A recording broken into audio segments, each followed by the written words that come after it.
দেবালয়ে দেববিগ্রহ দর্শন করতে প্রতিদিন হাজির হয় হাজার হাজার মানুষ, যেখানে নেই কোনো ধর্ম, বর্ণে, লিঙ্গের ভেদাভেদ। ধনী গরিব, উঁচু নিচু নির্বিশেষে সবাই সমানভাবে প্রাধান্য পায় মন্দিরের প্রতিষ্ঠিত দেবমূর্তির সামনে। কিন্তু আমাদের ভারতবর্ষে এমন কিছু মন্দির রয়েছে যেখানে প্রবেশ করার জন্য রয়েছে বেশ কিছু বাধ্যবাধকতা। আপনারা অনেকেই কেরালার শবরীমালা মন্দিরের নাম শুনে থাকবেন, যেখানে 2018 সাল পর্যন্ত ঋতুবতী কোনো নারী প্রবেশ করতে পারতেন না। অবশেষে সুপ্রিম কোর্টের নির্দেশে নারীর প্রবেশাধিকার প্রতিষ্ঠিত হয় এই মন্দিরে। আপনারা অনেকে জানেন এই শবরীমালা মন্দির ছাড়াও ভারতের বহু মন্দির ও দেবালয়ে আজও নারীদের প্রবেশ নিষিদ্ধ। কিন্তু আপনি এটা কি জানেন, ভারতবর্ষে বেশ কিছু মন্দির রয়েছে যেখানে নারীদের নয় বরং পুরুষদের প্রবেশ নিষিদ্ধ। কি আশ্চর্য হচ্ছেন!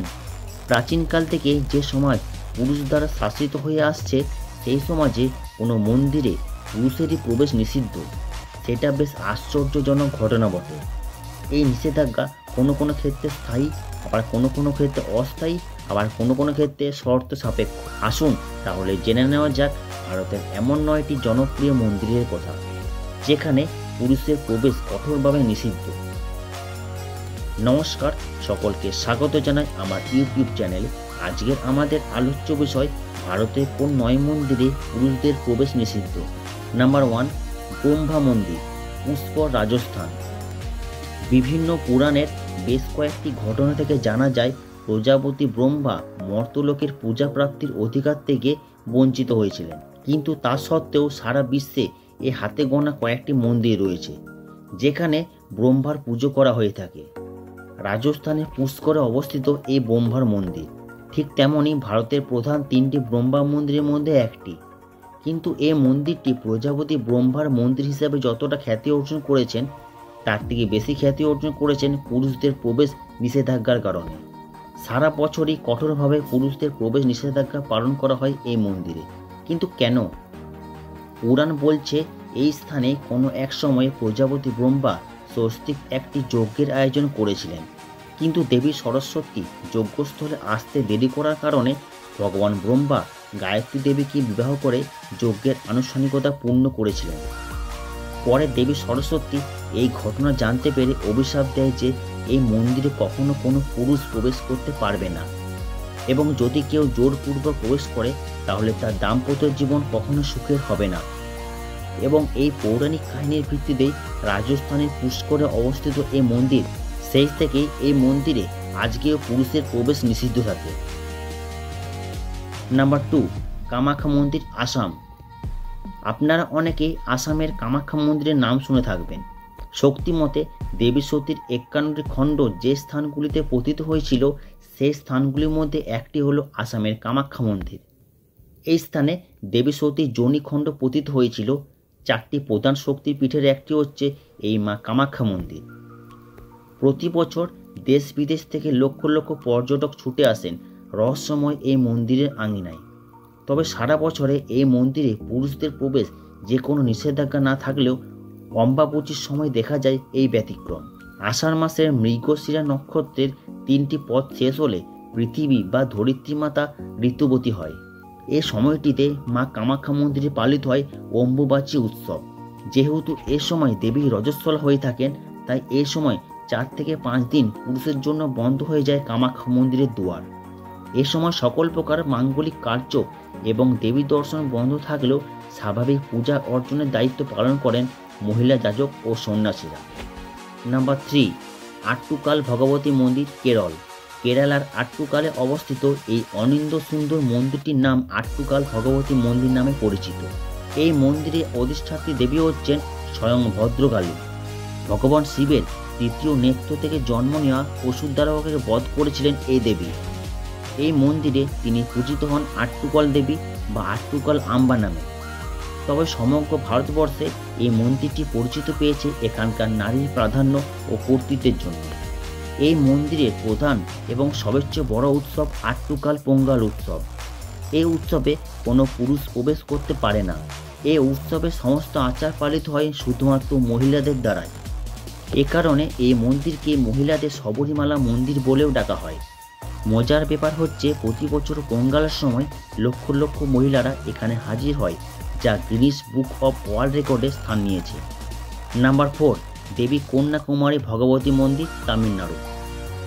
তামিলনাড়ুর কন্যাকুমারীতে অবস্থিত দেবী কন্যাকুমারী মন্দিরে দেবী কন্যাকুমারী রূপে পূজিত হয় দহন দেবী মহাদেবী।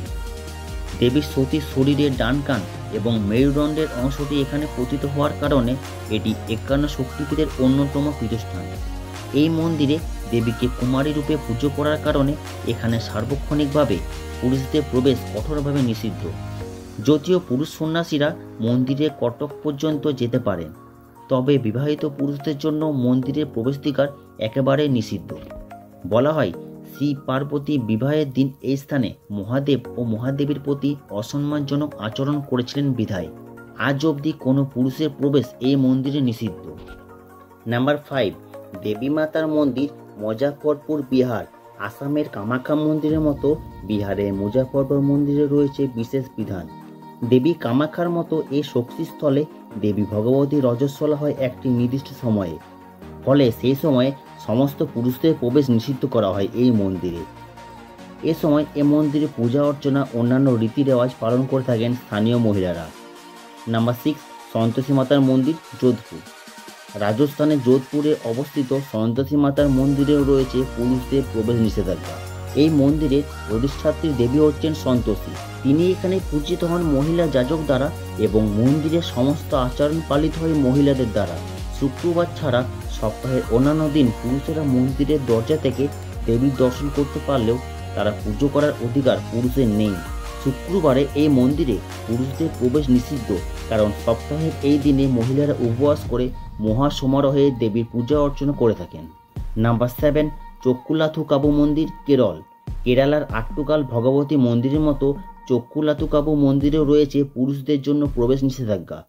চক্কুলাথুকাবু মন্দিরের অধিষ্ঠাত্রী দেবী হচ্ছেন ভগবতী বা মা দুর্গা। এই মন্দিরেও প্রতি বছর 10 দিন ব্যাপী পোঙ্গাল উৎসবের আয়োজন করা হয়ে থাকে মন্দিরের পক্ষ থেকে। এই সম্পূর্ণ আয়োজনে মন্দির চত্বরে নিষিদ্ধ থাকে পুরুষদের প্রবেশ। এই উৎসবের শেষ দিন বা ডিসেম্বর মাসের প্রথম শুক্রবার ধানু নামে আর একটি উৎসবের আয়োজন করা হয়ে থাকে, যেখানে নারী পূজা নামক এক বিশেষ অনুষ্ঠানের আয়োজন করা হয়। এই আয়োজনে পুরোহিতগণ 10 দিন উপবাস করে নারীদের ভগবতী জ্ঞানে পা ধুয়ে দেয়। নাম্বার 8, চেঙ্গানুর ভগবতী মন্দির, কেরল। দক্ষিণ ভারতের এই মন্দিরের অধিষ্ঠাত্রী দেবতা হচ্ছেন দেবী পার্বতী। কামাখ্যা মন্দির মতো এই মন্দিরেও প্রতি বছর একটা নির্দিষ্ট সময়ে দেবীর রজস্বলা হয়ে থাকেন, ফলে 3 থেকে 5 দিন বন্ধ থাকে মন্দিরের দরজা। দেবীর রজস্বলা হওয়ার প্রথম দিনে দেবী পার্বতীকে শিবের পাশ থেকে সরিয়ে গর্ভগৃহের অন্যান্য একটি স্থানে স্থানান্তরিত করা হয়। এবার চতুর্থ দিনে দেবী পার্বতীকে পাম্বন নদীতে মহাসমারোহে স্নান করিয়ে দেন মহিলারা। এই অনুষ্ঠানকে স্থানীয়ভাবে বলা হয় আরাত্তু। এ সময় দেবী রজস্বলা হওয়ার প্রথম থেকে 5ম দিন পর্যন্ত পুরুষদের প্রবেশ বন্ধ থাকে। তাছাড়া এই মন্দিরে পৌরোহিত্য পালন করে থাকেন মহিলারা। এ সময় চতুর্থ দিন পার হয়ে যাওয়ার পর কেবল পুরুষ পুরোহিত তার পুজো করতে পারেন। নাম্বার 9, দেবীপুরম, বিশাখাপত্তনম, অন্ধ্রপ্রদেশ। কামাখ্যা মন্দির ও চেঙ্গানুর ভগবতী মন্দিরের অনুকরণে নির্মিত আরেকটি মন্দির হচ্ছে দেবীপুরম। এখানকার অধিষ্ঠাত্রী দেবী হচ্ছেন দেবী কামাখ্যা। অধুনা এই মন্দিরে সমস্ত নিয়মকানুন পালন হয় আসামের কামাখ্যা মন্দিরের অনুকরণে। প্রতি বছর একটা নির্দিষ্ট সময়ে দেবী এখানে ঋতুমতী হয়। এই সময়ে মহিলারা সমস্ত আচার অনুষ্ঠান পালন করেন এবং পুরুষদের প্রবেশ কঠোরভাবে নিষিদ্ধ করা হয়ে থাকে। তাহলে কেমন লাগলো আজকের আমাদের নিবেদন? আজকের ভিডিওটি আমরা দেখিয়েছি ভারতের এমন 9টি মন্দির যেখানে স্থায়ী বা অস্থায়ী অথবা বিশেষ কারণে নিষিদ্ধ পুরুষদের প্রবেশ। তাহলে ভিডিওটি কেমন লাগলো? ভিডিওটি ভালো লেগে থাকলে চ্যানেলটি লাইক, সাবস্ক্রাইব ও শেয়ার করতে ভুলবেন না। এবং পরের ভিডিওতে এই সকল মন্দিরের কথা বলবো যেখানে পুরুষ না বড় মহিলাদের প্রবেশ নিষিদ্ধ। ভিডিওটি দেখতে চাইলে কমেন্ট বক্সে অবশ্যই লিখুন।